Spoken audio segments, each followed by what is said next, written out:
Hey, welcome back to another episode of the Prize Podcast, where we talk about how sports and the Christian worldview intersect one another. I am Kyle Hunsinger. It's good to be back on the show.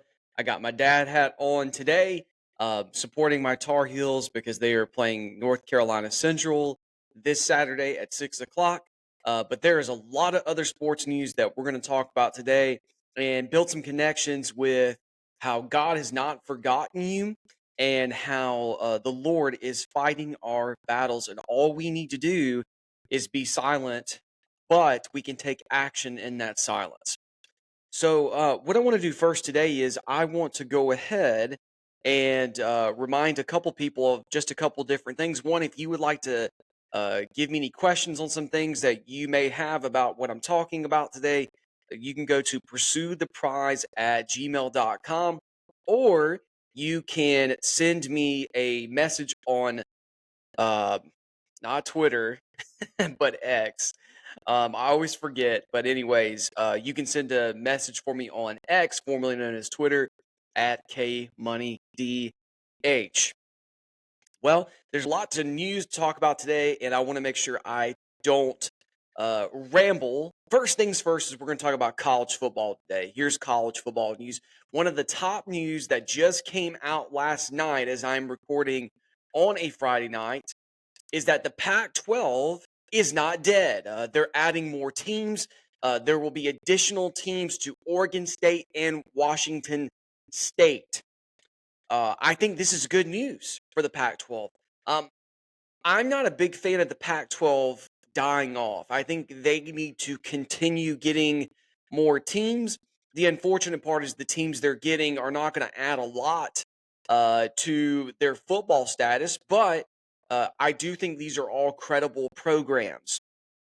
Boise State, Fresno State, San Diego State, and Colorado State are going to be the additions. It's looking to be the adding of these teams in 2026. And so my thoughts on this are a couple different things. I'm glad the Pac 12 is not dying off because I do think there needs to be some type of football conference out west. I think it's absolutely ridiculous that California and Stanford are part of the ACC. I do think it's great that California beat a SEC school. I do think Auburn needs to take a step up in their play and had no business losing that game, but California just came out, played better. Um, so we're going to kind of see how that goes, how all those different matchups go. But I'm a big fan of there still being Pacific football conferences. I just don't see why you couldn't. Um, and when you're finding out even more is these regional conferences are no longer regions. It's just basically, hey, let's stack up the best teams on which side of the coin you want to be on, Big Ten or the SEC. Then you've got some of the ones that are like a step below, like the ACC, the Big 12, and then you're going to get some of your Mountain West, your Pac 12, some of those ones that are just not getting as much fanfare. But I do think this is a positive for the Pac 12. Some people would say, nah, it doesn't really matter. I do think it is a positive because, yes, you want to build up the football part of it, but also these teams are really good in basketball, too. I mean, think about it this way. Fresno State was not in some of the NCAA tournament stuff, but you got San Diego State. They were in the Final Four and the national championship a couple of years ago. Colorado State had a run in the NCAA tournament, and Boise State, I believe, was also in the NCAA tournament either last year or the year prior. It's just a good reminder that these teams are not forgotten. I think it's good for us to be a reminder that there are other teams out there. Um, and it's also a reminder too that the Lord provides for us. Um, that in the segue, God is providing for us in our need, and the evidence of that is first is that He's rescued us. That's something that I've learned this past week is that a lot of people forget. They remember God rescuing them. We always talk about how God saves us and how God uses His power to save His people, but the way He shows even more that He's letting his name be known is also by providing for us. If you look in the book of Exodus, the people are just rescued by the Red Sea victory. They're singing, they're like, woo, praise God, he's our song, he's my strength, he's all of these things, he's my God, he's the God of my fathers, Abraham, Isaac, Jacob. all of the promises. Then they get to the wilderness. We're thirsty. We're hungry. But we do the same thing. We complain and forgetting that God has provided for us. So that's a good reminder for us today. Speaking of complaining, um, Notre Dame lost to Northern Illinois last weekend. That was probably the biggest surprise of last weekend. A lot of fans were upset, rightfully so, in South Bend from a 16-14 loss with a blocked field goal. Give credit to Northern Illinois. They came into a hostile environment. They played their butts off, and they won. They beat Notre Dame, a number 5 team. Now, you can say, well, is Notre Dame a really good team or not? Okay, whatever. We'll make the debate. I personally don't believe Notre Dame should have been a top 5 team, but I do believe they are a good team. And I think they're better than Florida State. Florida State looks like they're not on the right track. Now, Florida State can stop the grumbling and complaining, and so can Notre Dame, by getting some key wins. They've got to beat Memphis. FSU has got to beat Memphis this weekend. They have a home game. You cannot lose that game. So come out, play, and be ready to beat the team that you should beat. Notre Dame plays at Purdue. It's going to be a tough game. Purdue is not been very good the past couple years, but they can very well beat you. If Northern Illinois can beat you, Purdue can beat you. It's like Mac Brown was saying in a press conference. Everybody's talking about, oh, you got a cupcake schedule. Okay. Well, these teams are beating big teams. And so you always have to go in with a fear and belief. For teams, it may be the fear that you may lose this game. Like, loss can be a big deal to generate belief that you can actually lose. And that can be something that can give them a sense of fear of knowing that, hey, we need to respect our opponent and we need to move forward and actually play our match, come out ready to play and believe that we can beat this team. Same thing of the opposing team that's going to come out and they're going to say, hey, we think we can beat Notre Dame. We do fear them. We think they are a good team. So we are going to obey the right parameters in practice. We're going to do all the things that we can do so that we can beat this team. Instead of grumbling and complaining, it looks like obedience. That's a lot of times what we do with our relationship with God, is we don't rightly fear God. And so therefore we don't obey him. In the wilderness, God's people lack a fear of God. They see him rescue them, but they forget it was the same hand of God that inflicted illness, that delivered his wrath on the Egyptians, and all of those different things are the same hand of God that has provided for them and has rescued them. And God is using it as a test. It's okay for God to test his people. It's okay for God to test us, because that leads to our obedience. So if you're walking through a struggle right now, embrace it.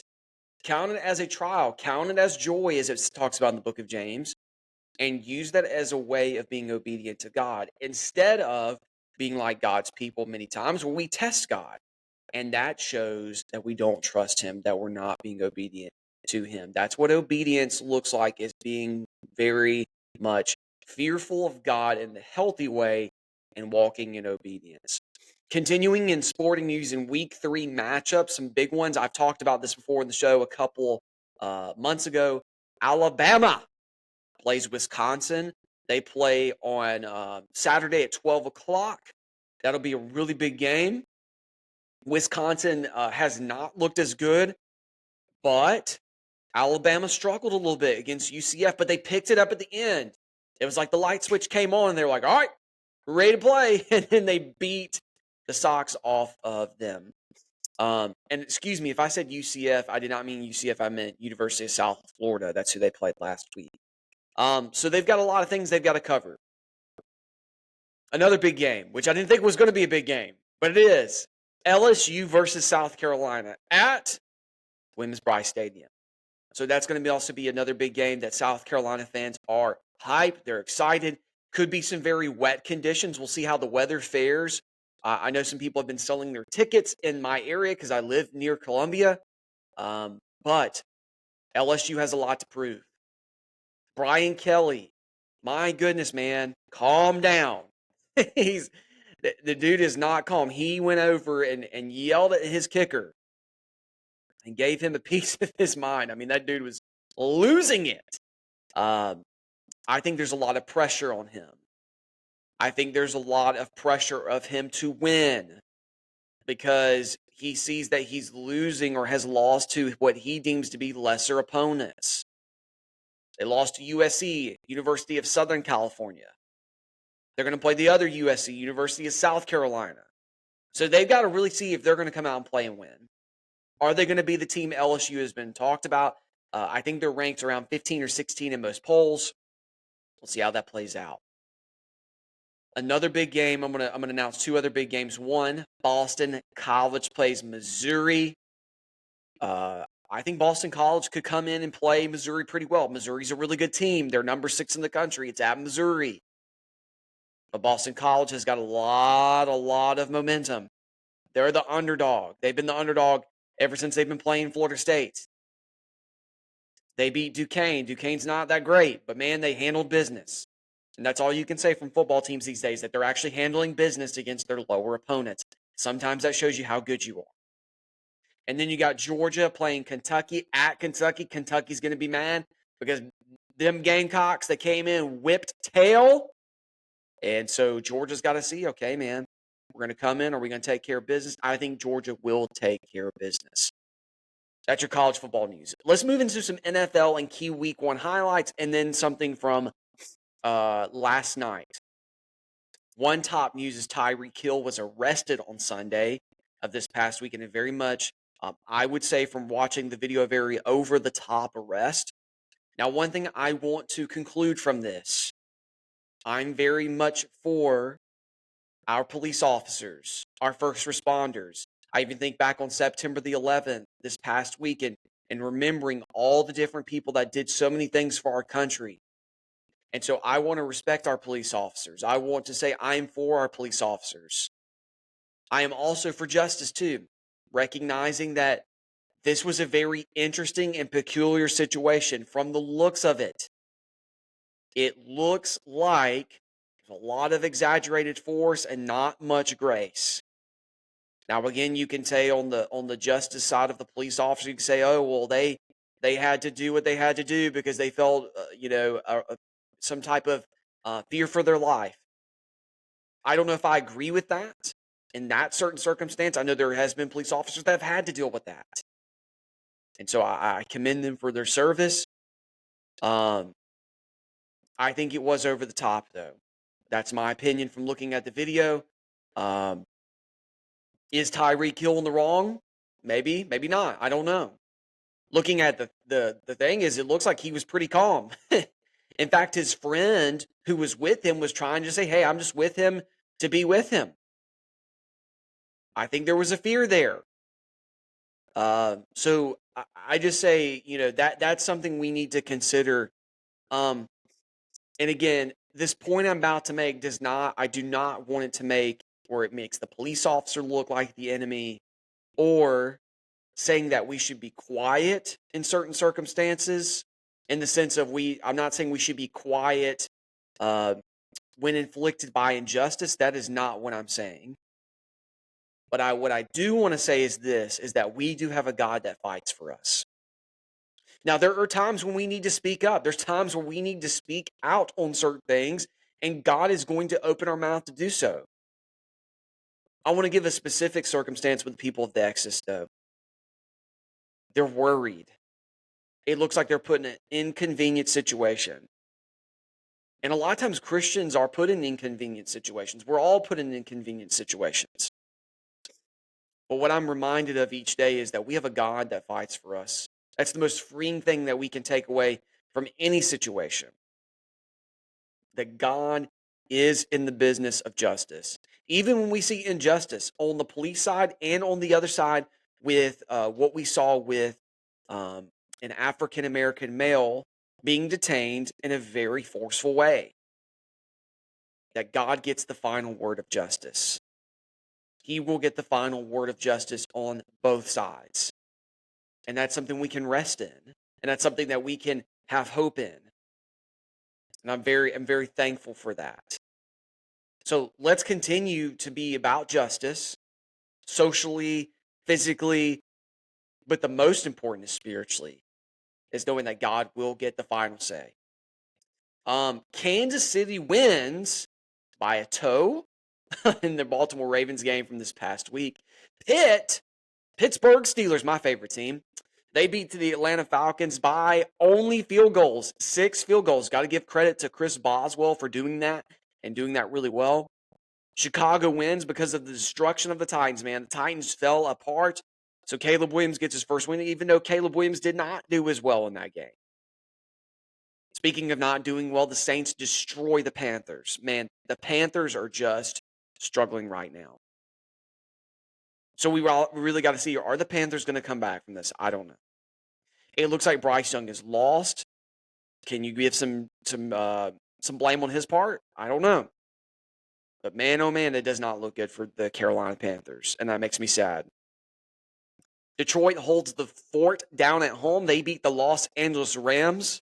I know my one of my students did not like that, but Detroit held down the fort. They won at home. San Francisco takes care of business with Aaron Rodgers coming back from his injury.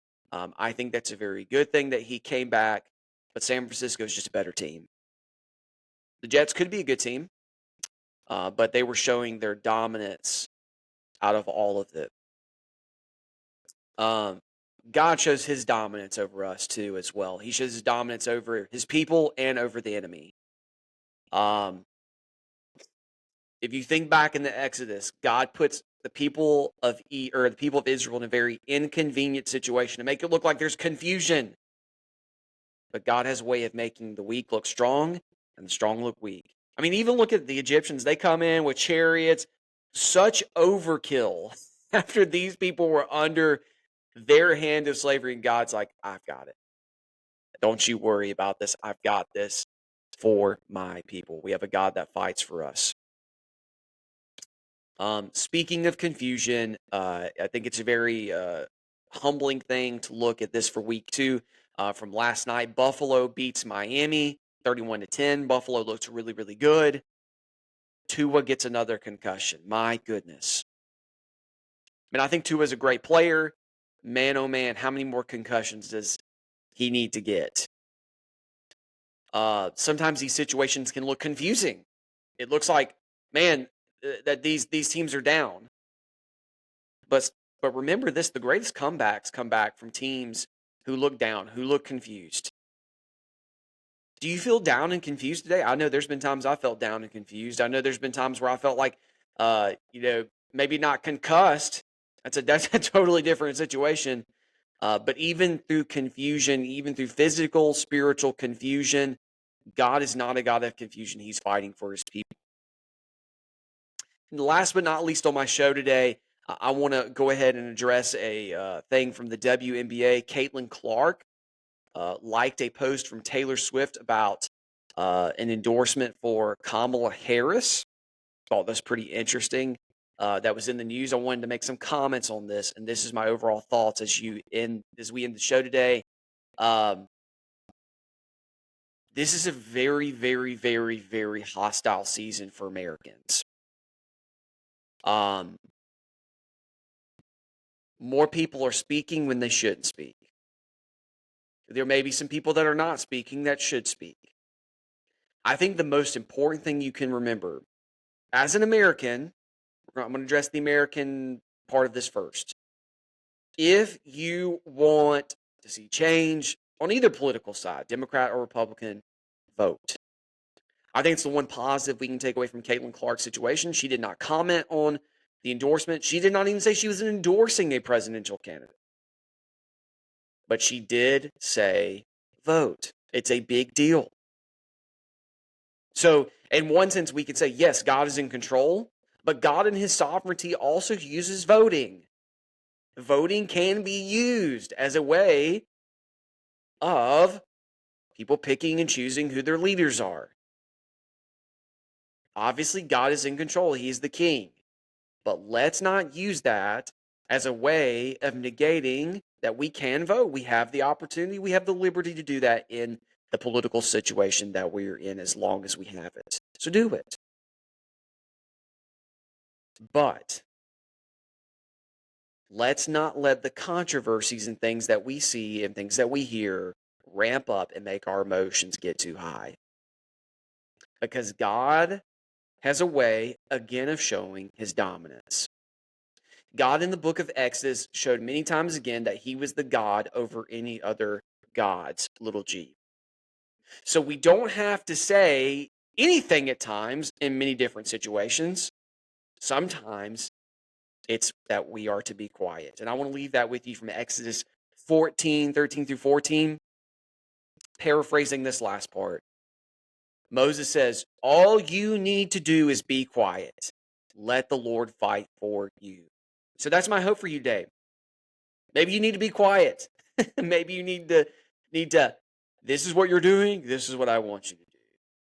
From the master disguise. I know that was really cheesy, but maybe that's for you today. Maybe you need to hear that. You're worried. You've got some things maybe you're complaining about. Listen, I complain about things. I complain that there is absolutely no cookout around me in Chapin. Got a Whataburger though. But we can always rest in the sovereignty of God, that God will handle things. We have very much an active part in being obedient to the Lord, and whatever we do and whatever we say or do it for the glory of God. But remember, there are times to act, but let's be very clear. Let's be quick to hear, slow to anger, slow to speak. I know I got those in reverse order and some of those misplaced in the order, but it's still true. Quick to hear. Listen to what other people are saying before you speak, especially in this season. But use as an opportunity for the Lord to fight your battles. It's been a good day to be on the Prize Podcast.